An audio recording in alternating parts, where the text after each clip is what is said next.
Bienvenue dans notre formation sur l'IA au service de la stratégie commerciale et marketing.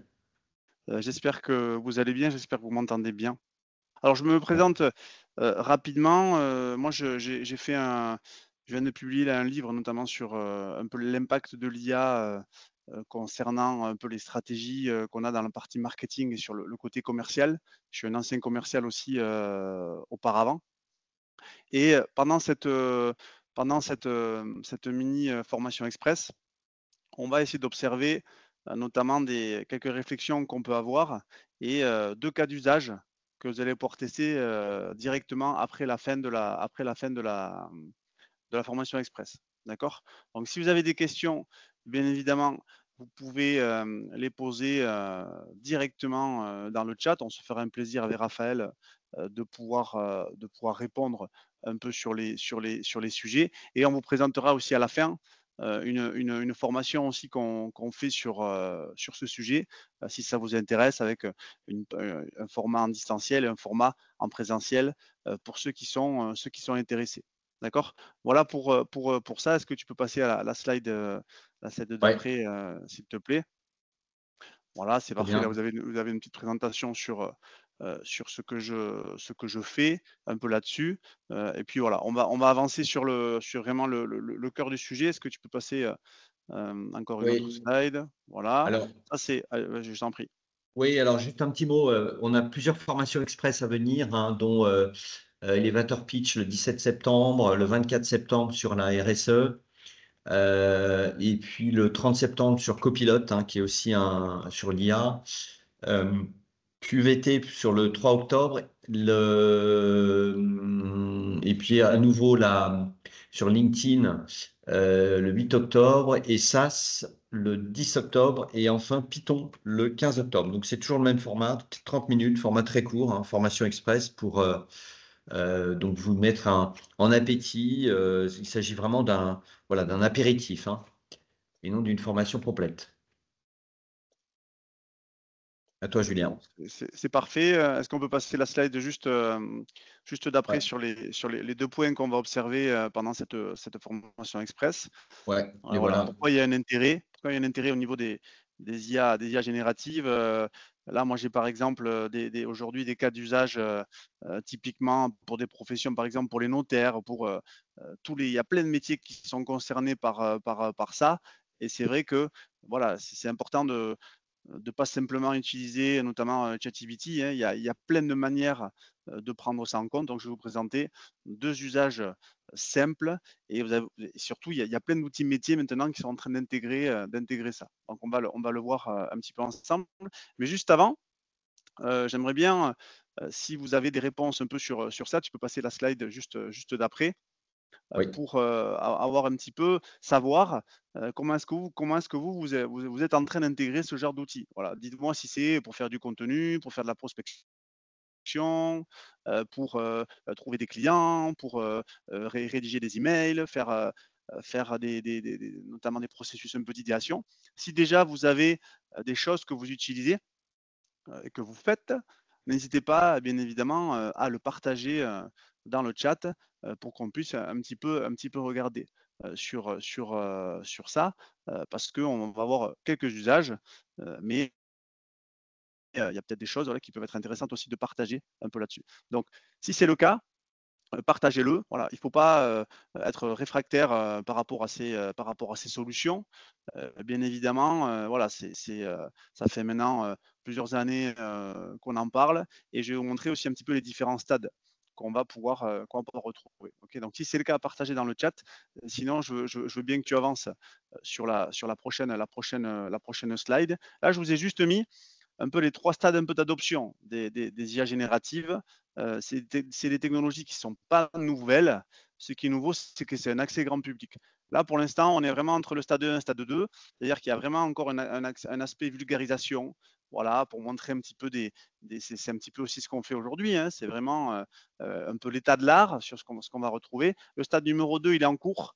C'est vraiment des sensibilisations et des formations sur la partie métier. Je parlais des notaires, ça peut être les responsables marketing, ça peut être les commerciaux. Enfin, il y a plein de manières de faire ça. Vous pouvez par exemple aujourd'hui, grâce aux IA génératives, enrichir votre base de données avec des nouveaux prospects de manière automatique. Je vais vous montrer un outil qui fait ça. Et le stade numéro 3, ça va être vraiment l'aspect intégrateur, où on est en train d'avoir des entreprises, notamment des agences, qui vont venir dans l'entreprise faire un audit et voir justement comment est-ce qu'on peut utiliser des outils d'IA pour améliorer les process, fluidifier.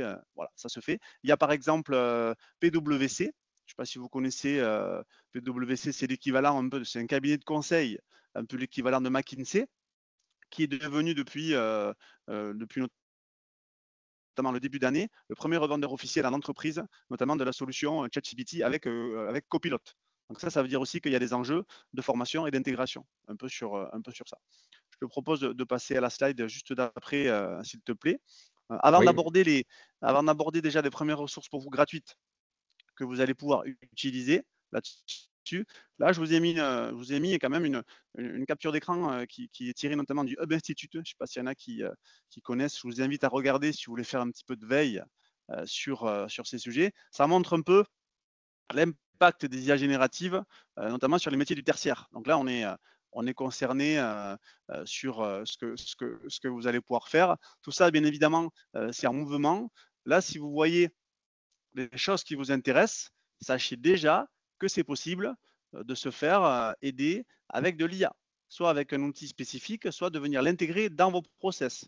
Comment est-ce qu'on va pouvoir l'intégrer? Mais tout simplement parce que toutes les IA, notamment les plus connues, vont avoir ce qu'on appelle une API. Donc API, c'est un acronyme qui permet tout simplement de venir se brancher sur vos solutions métiers. Il y a la question bien évidemment de la donnée, de la protection des données, ça c'est un autre sujet. Et il y a la question aussi bien sûr de l'entraînement, comment les IA sont entraînées. Et vous pouvez aussi créer votre propre IA. Ça, il faut bien aussi l'avoir en tête et ça reste très très accessible de faire ça. Donc voilà, là vous avez des impacts qu'on va retrouver. Oui, sur la partie marketing, littéralement, moi je travaille aussi dans une agence de communication. On fait appel à des web designers, on fait appel à des graphistes.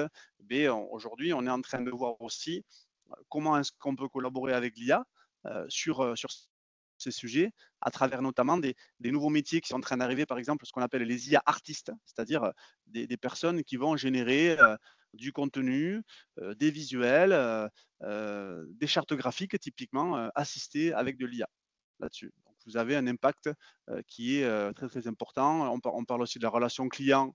Il y a plein de choses qu'on va pouvoir retrouver.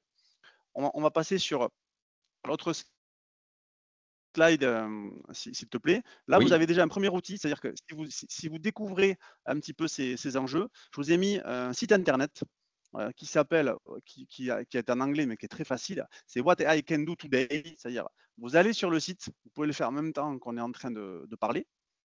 Vous tapez une requête, c'est-à-dire vous faites une recherche, vous mettez formation, marketing, commercial, vous mettez une demande où vous avez une problématique et il va vous lister les solutions et les outils d'IA qui existent à date. Vous allez voir que le panorama, il est vraiment époustouflant.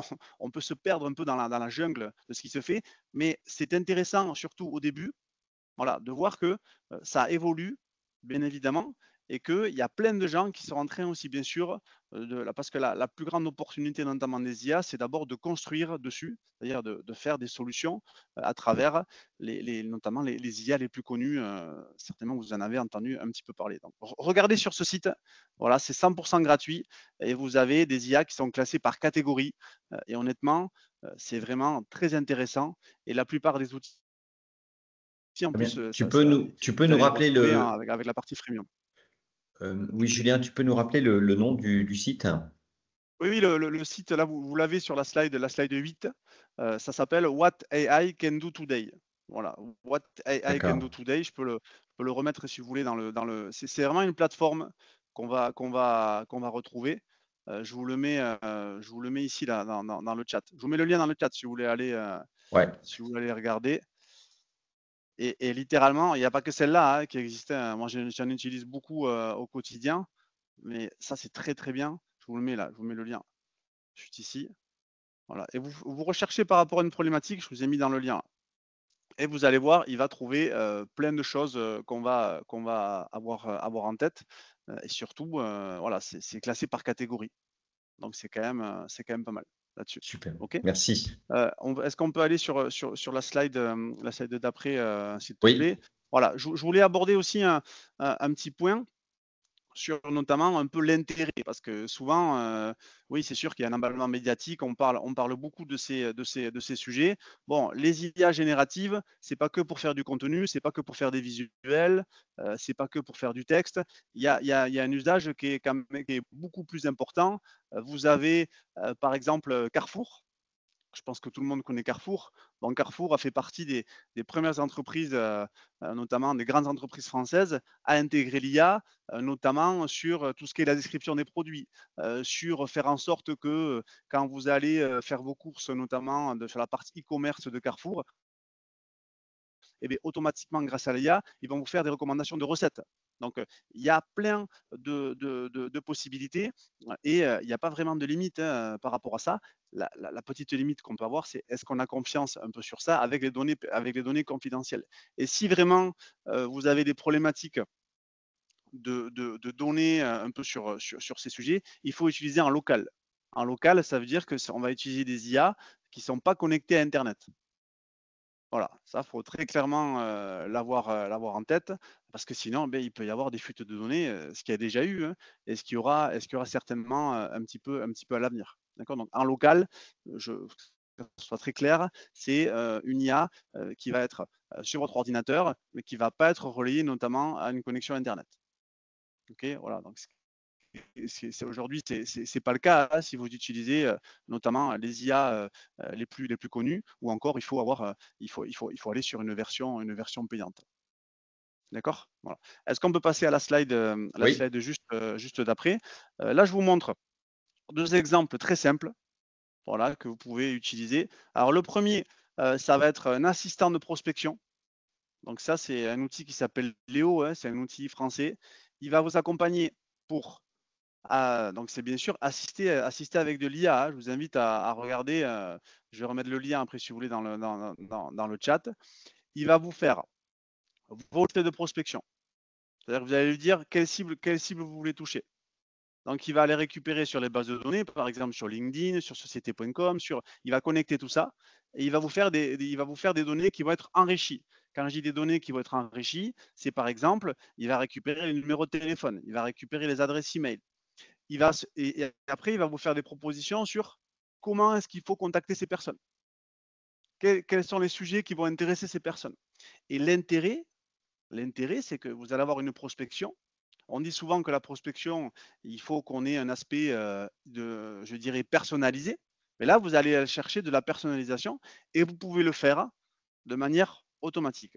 C'est-à-dire que vous allez lancer des scénarios là-dessus et ça apporte des résultats sur notamment de la prospection qu'on appelle un peu multicanal, c'est-à-dire on va avoir de la prospection par exemple via un email et une prospection via soit un SMS ou ce qu'on va faire sur les réseaux sociaux. Ça, c'est quelque chose qui fonctionne et ça a des résultats grâce à l'IA.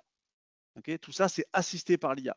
Voilà. Et j'insiste aussi sur un point, la solution Léo, ce n'est pas un outil c'est-à-dire que c'est pas Léo c'est pas eux qui ont créé l'intelligence artificielle, hein. Ils ont pris une intelligence artificielle qui existe déjà, par exemple OpenAI, par exemple Claude AI, s'il y en a qui connaissent, ou par exemple Perplexity, et ils ont venu ajouter ça solution sur leur logiciel métier. Ça, aujourd'hui, c'est possible de le faire. Si par exemple vous avez peut-être un chatbot, un assistant, vous pouvez l'aider aujourd'hui en ayant des réponses instantanées, des réponses qui vont être contextualisées directement sur votre logiciel ou sur votre solution. Et le deuxième que j'ai mis, c'est ce qu'on appelle notamment les GPTs. Je ne sais pas s'il y en a qui connaissent les GPTs. Alors, c'est en fait des plugins qu'on va venir directement ajouter notamment sur ChatGPT. Et moi, j'ai plusieurs GPTs, ce qu'on appelle un peu des assistants virtuels. C'est quelque chose aussi qu'on montre notamment dans la formation. Et vous allez pouvoir directement l'entraîner sur vos données, j'insiste, vous pouvez l'entraîner sur vos données. Par exemple, là, cette semaine, je faisais une formation pour un opérateur public. Eh bien, je peux mettre toute la donnée, toute la Bible sur ce que fait l'entreprise dans cette IA. Et à chaque fois que je vais lui poser une question, il va d'abord consulter tout ce que j'ai donné comme information en entrée pour me proposer des éléments en sortie. Voilà, c'est ce qu'on appelle un peu le fine-tuning, c'est qu'on va venir entraîner directement l'information. Et ça, c'est hyper accessible de le tester. Je ne sais pas s'il y en a qui connaissent parmi vous. Alors moi, j'en ai plusieurs, là j'en ai mis un, Web Consult IA. Ça, c'est un GPT qui est entraîné pour être un consultant sur la partie web marketing et qui est au courant un petit peu de tout ce qui se fait. Et dès que je vais lui poser une question, il va réfléchir en tant que consultant, en tant que spécialiste, en tant qu'expert. Et je peux l'entraîner avec mes propres données. D'accord? Donc ça marche très très bien de faire ça. La contrainte, c'est que si par exemple vous n'avez pas la version payante, eh bien, vous allez en fait tout simplement, ça va être un usage public en fait. Voilà, vous ne pourrez pas avoir un usage privé et donc ça c'est toujours un petit peu dommage. D'accord là-dessus. Donc premier exemple, prospection assistée avec de l'IA. Vous voyez, très facile à mettre en place sur cet outil. Et après, vous pouvez faire vos propres assistants qui vont être entraînés sur vos données. Ça, c'est vraiment magique, un petit peu à faire. S'il y en a qui sont intéressés aussi, j'enverrai en plus, envoyez-moi un petit message sur LinkedIn, j'enverrai notamment les GPTs à tester notamment pour 2024. Vous allez voir, c'est vraiment très intéressant ce qu'on peut faire avec, un peu sur ça. Est-ce qu'on peut passer aux dernières slides, si possible, je vais essayer de rattraper un petit peu le retard. Bon, là, on a mis quelques exemples un peu de ce qu'on pouvait retrouver. Il n'y a pas de technicité spécifique aussi pour aborder ces sujets. Il faut se poser des questions, voilà, des éléments qu'on peut améliorer. Et nous, c'est ce qu'on voit notamment dans la formation. On explique un petit peu comment l'IA peut résoudre notamment des problématiques sur des stratégies marketing, notamment et commerciales. Moi j'ai par exemple, à titre personnel, toute la stratégie de contenu qu'on fait nous sur l'agence de communication, elle est automatisée et elle est générée avec de l'IA via un outil qui s'appelle Make, M-A-K-E. Je ne sais pas si vous connaissez. Et ça, c'est vraiment, quand je le montre moi à des clients, les gens sont agréablement surpris de la qualité et surtout du contenu. Parce que le but, c'est quand même qu'on ait un contenu qui ressemble à un être humain, hein, qui se ressemble à un vrai rédacteur, à quelqu'un qui aurait fait ça. Et ça fonctionne. Et vraiment, il faut s'emparer de ça parce que voilà, il y a de plus en plus de gens qui sont en train de les utiliser. D'accord? Est-ce qu'on peut aller peut-être sur la dernière slide, un peu sur ça? Là, on vous a mis le plan de la formation. C'est quelque chose qui vous intéresse, voilà. On vous présentera bien sûr des outils, des solutions accessibles, comment est-ce qu'on peut envisager une intégration et on va créer un assistant marketing. On va créer un assistant marketing et commercial que vous allez pouvoir utiliser dès la fin de la formation pour votre entreprise et vos projets professionnels. Voilà pour ça. Je vais mettre, si vous voulez, le petit lien, notamment sur Make, s'il y en a qui sont intéressés là-dessus. Et là, ce que j'ai abordé ce matin, c'est en évolution permanente, hein. C'est-à-dire que c'est vraiment quelque chose qui bouge là-dessus. Et tous les jours, il y a des annonces qui sont faites un peu là-dessus. D'accord? Donc je vais prendre quelques questions à la limite qui peut y avoir. On me demande qu'est-ce que c'est l'outil Make? Bon, alors l'outil Make, la question de Chiara, l'outil Make, en fait, il va permettre de pouvoir faire ce qu'on appelle des workflows. Donc des workflows, c'est en fait automatiser des tâches entre elles. C'est un outil, avant ça s'appelait Integromat, maintenant ça s'appelle Make. Tu vas pouvoir par exemple faire sur Make, si tu crées ton compte Make, moi je peux t'envoyer des scénarios que j'ai, je peux te les partager.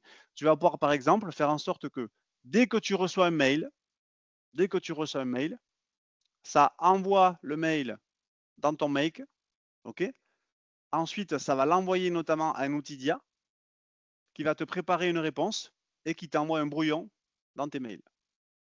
Bon, ça, c'est un exemple d'automatisation que tu peux faire. Tu peux faire sur Make une automatisation de, tu as besoin de faire des articles pour ton site internet, tu as besoin d'avoir notamment des accroches pour contacter des prospects. Avec Make, tu peux l'automatiser. C'est vraiment une combinaison d'actions, étape 1, étape 2, étape 3, qui vont donner un résultat. Voilà. Et c'est un outil qui est no-code, ça veut dire que ce n'est pas la peine de faire du développement web pour l'utiliser. Voilà, les startups utilisent beaucoup ça, les entreprises aussi sur des solutions SaaS, ils vont beaucoup l'utiliser et ça fonctionne très bien. Bon, il y a un petit temps d'apprentissage, bien évidemment, qu'on va avoir. Si vous voulez que je vous partage mes scénarios Make, envoyez-moi un petit message sur LinkedIn. D'accord? Voilà, Oui, mais c'est tout à fait accessible. vous pouvez me joindre également, hein, je vais vous laisser mes coordonnées dans le chat. Oui, Il y a Mathieu qui demande quel blog et site on peut recommander pour suivre les activités de l'IA. oui. Alors, eh beh, tu peux suivre déjà le Hub Institute, c'est-à-dire, je peux te donner le nom, de la personne, tu peux suivre Emmanuel Vivier. Lui, Mhm. c'est excellent. Je vais mettre le nom. Je peux suivre Emmanuel Vivier là-dessus. J'ai une liste dans le livre que j'ai fait sur l'IA, il y a une liste de 10 experts à suivre en France et dans le monde entier. Voilà, si ça t'intéresse, je pourrais t'envoyer aussi la liste là-dessus. Il y a quelques Français qui sont bons aussi là-dessus. Mais déjà, avec le Hub Institute, tu auras beaucoup d'informations que tu peux consulter parce qu'en fait, ils font ce qu'on appelle des big recaps. C'est-à-dire que chaque semaine, il faut un récap de toutes les annonces qui ont été faites via l'IA. Et d'ailleurs, on peut automatiser sa veille via l'IA. S'il y en a qui font de la veille parmi vous, on peut faire en sorte de la rendre automatique. Voilà, sur ces sujets. Donc lui, c'est très bien déjà ce qu'il fait, Emmanuel Vivier. Vous pouvez regarder aussi un petit peu moins ce que je publie, ou aussi ce que fait aussi Sébastien Mojo, avec qui j'ai fait l'ouvrage sur ce sujet. On me demande, oui, on a entendu parler de Zapier et quelle est la différence avec Make? C'est pareil, c'est la même chose. Voilà, D'accord. il faut juste que tu aies une appétence un peu plus pour l'autre. Moi, je trouve que Make, il est un peu plus complet et surtout, il est plus visuel. Parce que l'intérêt, c'est d'avoir des outils en fait, qui vont me permettre de pouvoir faire un peu du mind mapping. Le mind mapping, c'est quelque chose qui est visuel pour aller chercher des informations. Un peu là-dessus, quoi. D'accord? Et on peut brancher avec tous les outils d'IA. J'insiste là-dessus, hein. Là, je parlais tout à l'heure des intégrations métiers. Quand je parlais notamment des notaires, mais ça peut être le cas pour vous, ce que vous faites. Vous pouvez, avec les API, si vous ne savez pas ce que c'est qu'une API, regardez, tapez API sur le web, vous pouvez brancher vos outils métiers sur l'IA. Voilà, et ça, c'est facile à mettre en place. Voilà, s'il faut vous demander à quelqu'un de vous aider un peu sur ça, et vous pouvez bénéficier directement des entraînements et de toute la donnée qu'on va pouvoir retrouver. C'est ce que sont en train de faire les marques, hein. L'Oréal est en train de le faire. Le groupe L'Oréal, ils sont en train d'intégrer dans tout leur process métier de l'IA pour les assister sur des briefs créatifs, sur des niches à attaquer sur des marchés, moi je connais bien l'environnement de cette entreprise et ils sont en train de le faire. Mais il y a la problématique de la donnée. Voilà, ça, il faut être vigilant par rapport à ça. Et vous avez une solution française qui se développe un peu là-dessus, qui s'appelle Mistral AI. Je ne sais pas s'il y en a qui connaissent. Ça, c'est une solution française. C'est le concurrent notamment de ChatGPT.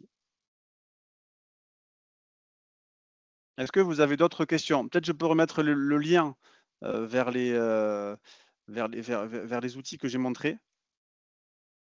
Oui, c'est une Hop, bonne idée, oui. je vais mettre ça. Et s'il y en a qui veulent tester notamment l'assistant que j'ai fait notamment sur GPT, sur ChatGPT, n'hésitez pas à me demander. Alors, il y a Voilà. Moussa qui demande si on a des sites IA de bases de données Oracle et autres en français. Alors, on va trouver la plupart quand même du contenu que tu vas trouver quand même, c'est surtout en version anglaise là-dessus. Après, toi, qu'est-ce que tu voudrais faire? Tu voudrais en fait faire ton propre LLM? C'est ça, Moussa? Donc LLM, c'est la solution qui permet de construire en fait de l'IA. OK.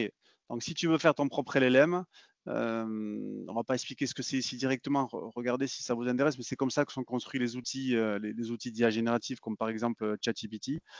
Tu peux aller, je vais te donner, envoie-moi un message sur LinkedIn.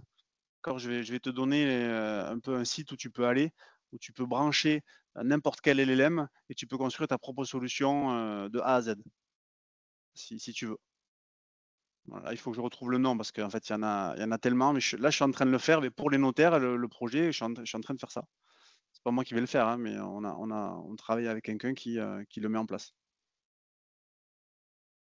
Parce que toutes les solutions d'IA n'ont pas les mêmes points forts, bien évidemment, et ça va dépendre aussi, bien sûr, de comment est-ce qu'elles sont entraînées là-dessus. Et c'est pour ça aussi que sur la partie IA, il y a tout ce qu'on appelle aussi des biais psychologiques, avec notamment comment est-ce que ces solutions sont entraînées là-dessus. Il y a beaucoup de polémiques aussi, bien sûr, par rapport à ça.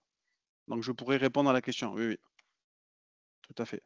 Et vous pouvez regarder la chaîne YouTube, je ne sais pas si vous connaissez la chaîne Underscore. Je sais pas s'il y en a qui connaissent Underscore. Ça, lui, c'est un vulgarisateur un peu tech. C'est un Français, hein, donc autant en profiter.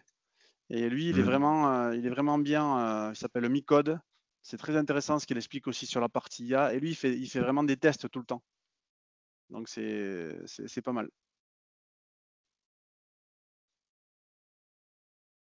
Est-ce que vous avez d'autres questions? Oui, il y a Marie qui avait demandé s'il était possible via l'IA de faire une veille réglementaire et technologique. Oui, tout à fait. 100% possible, bien sûr.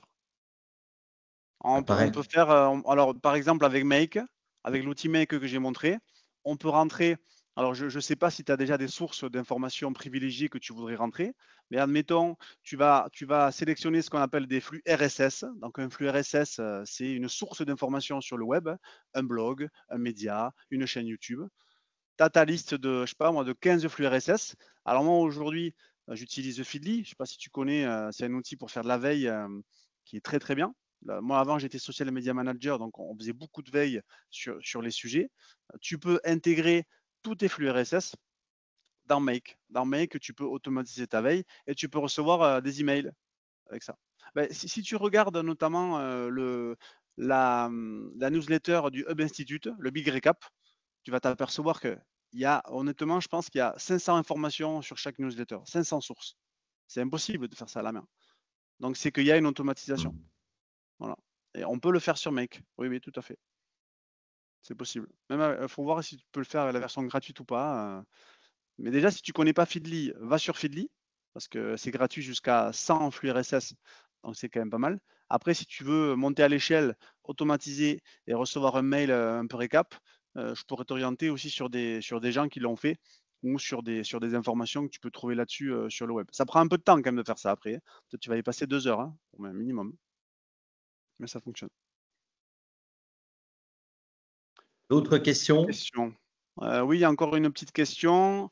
Avez-vous un outil d'IA pour créer un business plan? Oui, tout à fait. Alors, j'ai pas d'outil d'IA. Alors, déjà, regarde sur What AI can do today, parce que quand même, je suis sûr qu'il y a une catégorie sur la partie startup, notamment entreprise. Je pense que c'est sûr et certain là-dessus. Après, je t'invite vraiment. Moi, par exemple, quand j'ai des questions, même sur la partie administrative, aujourd'hui, le réflexe que j'ai, c'est je vais directement, notamment, interroger l'IA. Après, il faut faire attention simplement de l'interroger notamment avec le bon prompt. Ça, il y a beaucoup de gens, je pense, qui sont un peu trop feignants sur l'aspect prompt, mais tu peux te créer un assistant, par exemple, sur ChatGPT, un GPTs, et tu vas lui poser, tu vas l'entraîner avec plein d'informations sur notamment la partie business plan, sur la partie startup, et il va te donner plein de conseils. Et dès que tu vas lui poser une question, il va te répondre. C'est ça qui est super, c'est que tu peux l'entraîner avec les meilleurs conseils de toutes les startups du monde entier.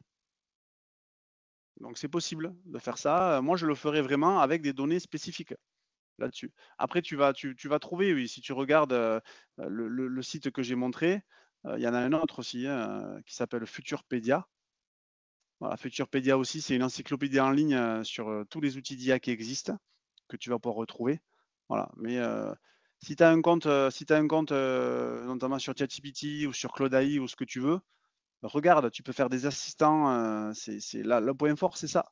Et si vraiment tu n'as pas la version payante, tu peux faire avec cette solution open source française qui s'appelle Hugging Face. Ça, c'est open source, c'est français. C'est le concurrent notamment de ChatGPT sur des sujets. Là, tu peux faire tes propres assistants gratuitement là-dessus. Et après, fais un test, tu vas voir. C'est assez remarquable ce que tu peux obtenir comme résultat. Après, par contre, il faut le passer au filtre. Il faut que tu sois critique avec les résultats, bien évidemment. Il faut que tu Hmm. connaisses un peu le sujet. Parce que, tu vois, moi, si je fais un assistant et qu'on me demande des conseils sur l'architecture, que je pose des questions sur l'architecture, si je ne suis pas architecte, si je ne suis pas expert métier, c'est un peu plus difficile. Mais ça fonctionne. Si tu veux savoir les étapes exactes qu'il faut respecter pour créer ton premier assistant virtuel, notamment avec ChatGPT, ça c'est des choses qu'on aborde à la formation. Mais je pourrais te montrer aussi, tu m'envoies un petit message. Très bien. Bah, merci à tous. Est-ce que on a encore d'autres questions? Parce qu'on en a eu beaucoup. C'est vrai que c'est un domaine dans lequel les choses évoluent très, très, très rapidement. Il paraît qu'il y a des applications qui arrivent tous les jours. Oui, oui, oui, ça Donc, évolue rapidement. la veille est importante, ça, c'est certain, hein. Exactement, tout à fait. N'hésitez pas, hein, si vous avez des questions, on a encore une petite minute, même si on a dépassé le temps imparti. Je vous rappelle, oui, que vous pouvez nous contacter, hein, quand vous le souhaitez, si vous souhaitez aller plus loin. Il s'agit juste d'une mise en bouche, hein, d'un apéritif, comme je vous le disais. Donc, pour aller plus loin, avec Julien, on peut vous proposer des formations adaptées, que ce soit sur un format présentiel ou un format à distance, sur des formats courts, en individuel ou en Oui. collectif, hein. Exactement. Et je termine juste sur la petite remarque de Claudie. En fait, là, ta question, c'était assistant, notamment sur la création de nom de marque. Mais bien sûr, mais en fait, on peut tout faire. On peut Mm. tout faire un peu sur ça. Par exemple, L'Oréal, ils utilisent dans leur processus de création, eux, ils travaillent sur des projets à 4-5 ans à l'avance. Ils anticipent et ils s'en servent sur le processus créatif. Oui. Donc, On a fait, c'est tout à fait possible. oui, on a animé, Claudie, une formation express au mois de juin ou juillet sur justement l'IA à l'aide des créatifs. Et Mm. je pourrais vous le renvoyer. On peut créer effectivement du visuel, voire une vidéo, des chansons, enfin la musique qui va avec en très peu de temps. Donc ça, Oui. c'est très intéressant, effectivement. Exactement. Mais c'est la phrase que tu vas dire et les phrases que tu vas dire. Il y a un Ouais. artiste là qui a gagné pour la première fois il y a 2 ans un concours d'œuvres d'art. Donc il a gagné avec un prompt, c'est-à-dire un texte qu'il a envoyé sur une IA. Mais je ne sais pas si vous avez vu cette information, mais il a mis 6 heures à faire son prompt. C'est-à-dire qu'il a mis 6 heures à parler à l'IA. Voilà. Donc en fait, je sais pas s'il faut 6 heures s'il fallait 6 heures pour faire cette œuvre d'art, mais il a passé quand même du temps. Donc Mm. voilà, surtout si vous mettez des choses qui sont trop généralistes, vous allez être déçu par les résultats. C'est pour ça qu'il y a des compétences maintenant sur notamment le prompt engineering. Et il y a même des marketplaces de prompts, hein. Vous pouvez acheter des prompts, hein. C'est-à-dire, vous voulez faire ça, et il y a des gens que vous payez 2 $, 3 $, ils vous font les prompts. Et après, vous le mettez sur vos outils. On a une question de Marie. Oui, est-ce que la formation s'adresse à des débutants qui n'ont jamais vraiment utilisé l'IA? Bien sûr, hein, Oui, oui, euh, bien sûr. Tout à fait, tout à fait. On va faire quand même pas mal de pratiques là-dessus. Mais quand j'expliquais un petit peu les 3 stades, le stade 1 un peu waouh, là on est un peu sur les stades, le stade un peu 2 sur voir un peu les enjeux, voir un peu les usages. Et après le stade 3, c'est est-ce qu'on peut intégrer? De quelle manière? Mais déjà, il faut être un peu sensibilisé. On montre plein d'exemples d'entreprises, de marques. On verra que c'est pas que les entreprises, les grandes entreprises françaises ou allez, même au niveau international, qui utilisent. Il y a plein de petites startups qui utilisent ça, qui se posent des questions. Quand je dis que les notaires se posent des questions sur ça, c'est professions qui mm. sont très réglementées. Donc ça doit être, ça doit vous mettre aussi un petit peu la puce à l'oreille. Et puis il y avoir des impacts aussi quand même aussi sur les métiers, hein. Ça c'est important de l'envisager. Il y a un pays, Singapour, ils vont payer leurs citoyens pour se former sur les IA génératives. Ils ont annoncé ça là, l'année dernière, là. Donc voilà, en France, on est en train de légiférer avec l'Europe sur l'IA Act. Il y a l'IA Act qui est en train d'arriver. là-dessus, on verra ce que ça va donner. Mais moi, je pense qu'il faut au moins se former, se sensibiliser. Vous n'allez pas forcément être les meilleurs experts. Et puis moi aussi, je me sens un peu dépassé sur ces sujets. Mais il faut être conscient des choses qui existent. Si vous n'êtes pas conscient de ça, c'est important d'être sensibilisé là pendant cette année, hein. Mm. C'est vraiment primordial. Très bien, bah encore merci pour votre participation. Vous étiez relativement nombreux ce matin. Désolé encore pour le petit couac technique. On est démarré avec quelques minutes de retard, mais je pense qu'on a rattrapé, hein, du coup. Vous étiez très participatif, hein, et merci à toi, Julien, également pour cette belle présentation interactive et riche sur un sujet un peu plus d'actualité enfin, et intéressant. On est à votre disposition, donc n'hésitez pas à nous contacter. On va vous renvoyer le replay suite à cette formation dans quelques jours. Et encore une fois, n'hésitez pas à nous consulter si vous voulez aller plus loin. Merci encore et je vous souhaite une excellente Merci à journée. vous, merci pour votre écoute. Au Voilà. revoir. À bientôt, au revoir.